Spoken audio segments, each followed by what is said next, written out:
El director de urgencias del Hospital Manuela Beltrán nos indica qué debemos hacer y cuál es la ruta para la atención de los pacientes con COVID-19. Hay que tener en cuenta que en este instante no hay una ruta establecida o determinada para la atención de los usuarios en la parte prehospitalaria.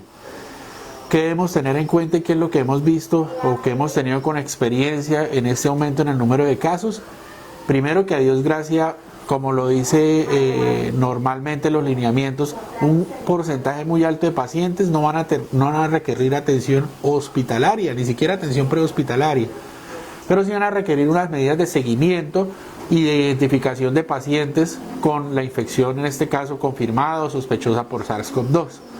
Entonces, lo primero que hay que determinar es cuáles pacientes tienen los criterios como primera medida para aislarse, porque es que finalmente la única forma que tenemos para combatir esto es evitar los contactos para que se evite propagar la enfermedad.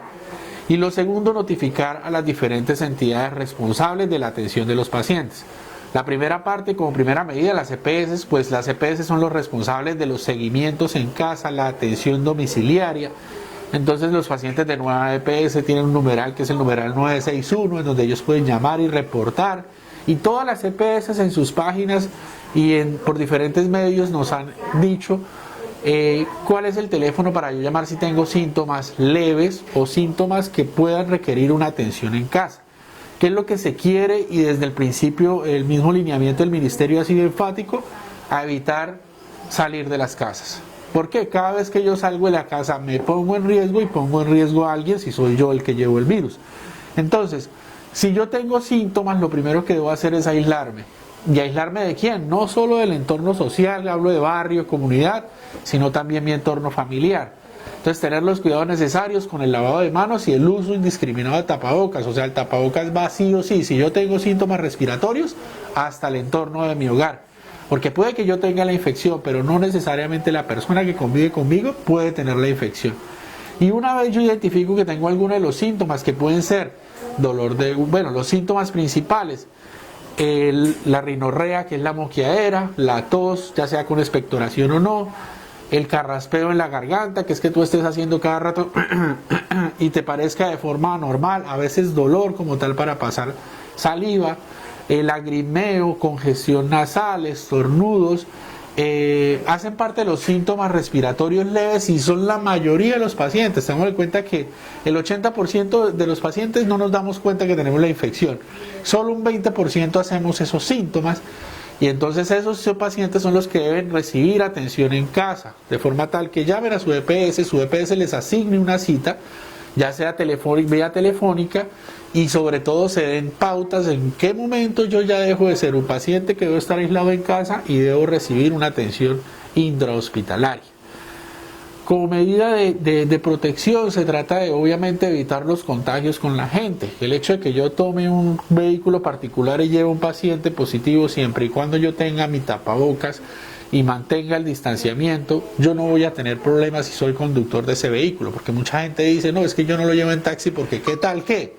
O qué tal se infecte el taxista, o qué tal me infecte el taxista. No, si yo tengo síntomas es muy seguramente que puedo tener riesgo de contagiar a esa persona. Y no solamente hablamos del coronavirus, sino todos los tipos de virus respiratorios que se pueden contagiar. El virus de la influenza es otro que produce infecciones graves, pero hay otro virus como rotavirus o virus incital respiratorio, que son infecciones menos leves, pero dan los mismos síntomas. Hay unos síntomas que son muy cardinales, o sea, que son muy marcadores de que la infección puede ser por COVID, y son la pérdida del gusto y la pérdida del olfato. Esos dos signos son casi que característicos porque es anormal que una persona joven con gripa pierda el gusto y el olfato.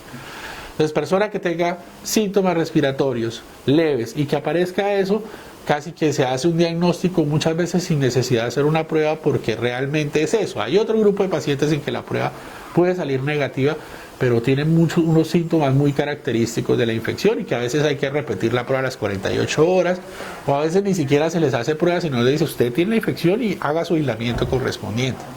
Tener en cuenta que si yo tengo síntomas necesito 10 días al menos de aislamiento y en esos 10 días, en cualquier momento de esos 10 días me pueden tomar la prueba. Entonces a veces si yo tengo la posibilidad de trasladar a mi paciente hasta el servicio, es una muy buena opción. vuelvo y te digo, las medidas son claras, el uso de tapabocas es indispensable.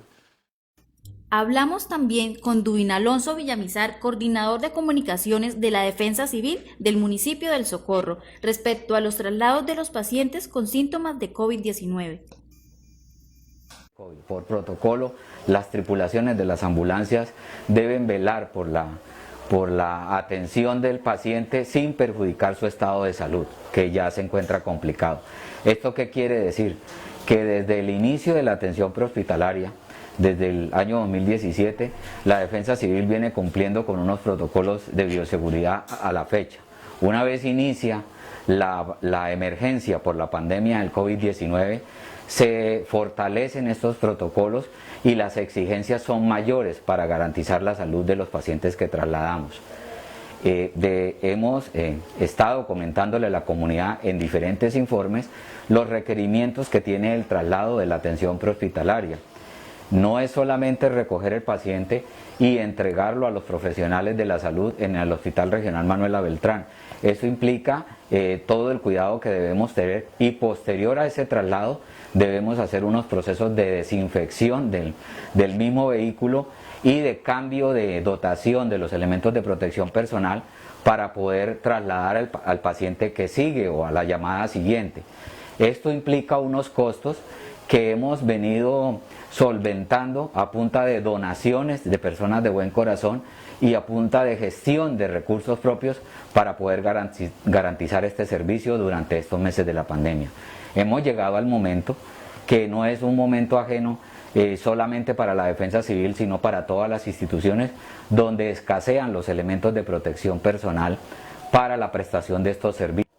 Para nosotros es lamentable, doloroso manifestarle a la comunidad que no hemos podido realizar algunos traslados, pero son debido a este número de causas y a esta escasez de elementos de protección personal y de elementos de desinfección de la misma ambulancia. Entonces, es urgente que las autoridades o entidades privadas se pongan las pilas a apoyar inmediatamente a esta institución. Dubin, ¿qué elementos se requieren con urgencia? En este momento adolecemos de tapabocas de alta eficiencia, de batas desechables, de guantes y de elementos de desinfección para nuestros elementos, nuestras ayudas que tenemos en la ambulancia. Escasea también el oxígeno para esta ambulancia, para poder ayudar a estos pacientes que requieren algún tipo de traslado. Recientemente hicimos una entrega de la atención que se prestó durante el año 2020 y esperábamos que disminuyera en un alto porcentaje la atención prehospitalaria y los índices de accidentalidad en el municipio del Socorro, y la diferencia entre el 2019 y el 2020 fue solamente de 12 accidentes de tránsito. Ya en el mes de enero del 2021 hemos reportado la atención de 2 accidentes de tránsito. El día de hoy se presentó ya en horas de la mañana un accidente de tránsito. Entonces debemos estar preparados para responder a estos llamados, pero no solamente con nuestra voluntad o disponibilidad podemos realizar este tipo de atenciones.